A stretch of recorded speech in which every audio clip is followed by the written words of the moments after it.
মধ্যবিত্তের বিসর্জন পৃষ্ঠা 21। বৃষ্টির অজন ধারায় প্রকৃতি ভিজছে, চোখ পেয়ে গাল ভিজছে কল্লোলের। কেবল মন ভেজানি সুচেতার মন তখন তৃতীয় ব্যক্তির তন্ত্র বিষে জানা এক রুক্ষ মরুভূমিতে পরিণত হয়ে গেছে।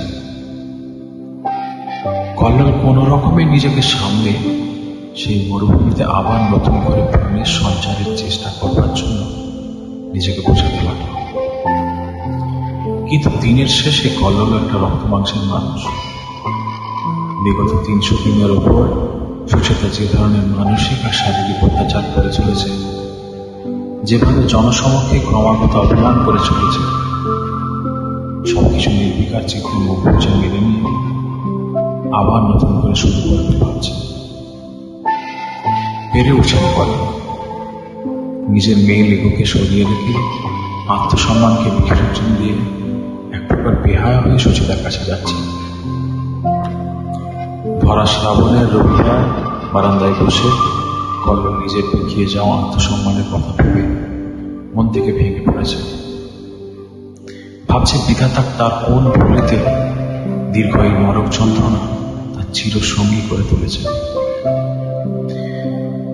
একদিন কল্লোল সুচেতার দুটো হাত ধরে বলল, বিগত 23 বছর ধরে যে সম্পর্কের বুনিয়াদ তারা দুজনে তৈরি করেছে, তা একটা তৃতীয় ব্যক্তির কারণে নিমিষে শেষ করে দিও না।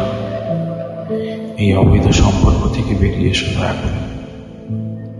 এর শেষ পরিণাম সবাইকে একটা ধ্বংসের দিকেই নিয়ে যাবে। বেপরোয়া ভাবে সুচেতার উত্তর, আমার কিছু করার নেই, আমি এখন অন্য একজনকে ভালোবাসি। বিয়েটা আসলে একটা কন্ট্রাক্ট ছিল, তোমার মনে নেই? আমাদের বিয়ের একটা সার্টিফিকেট ছিল। যতদিন ভালো লেগেছিল বিয়েটা টিকেছে, এখন নেই, তাই কন্ট্রাক্টটার মেয়াদ শেষ। কল্লোল বর্তমানে ব্যবসায়ী, হিসেব মোটামুটি বোঝে, কিন্তু জীবন খাতার হিসেব যে এইভাবে তাকে লাভের খাতা থেকে সরিয়ে বড় ক্ষতির সম্মুখীন করবে সেটা ভাবতে পারেন কল্লোল। সময় যে কখন কার জন্য কি হিসেব তুলে রেখেছে তা হয়তো কেবল অদৃষ্টেরই জানা। মানুষ তো কেবল কাঠের পুতুল।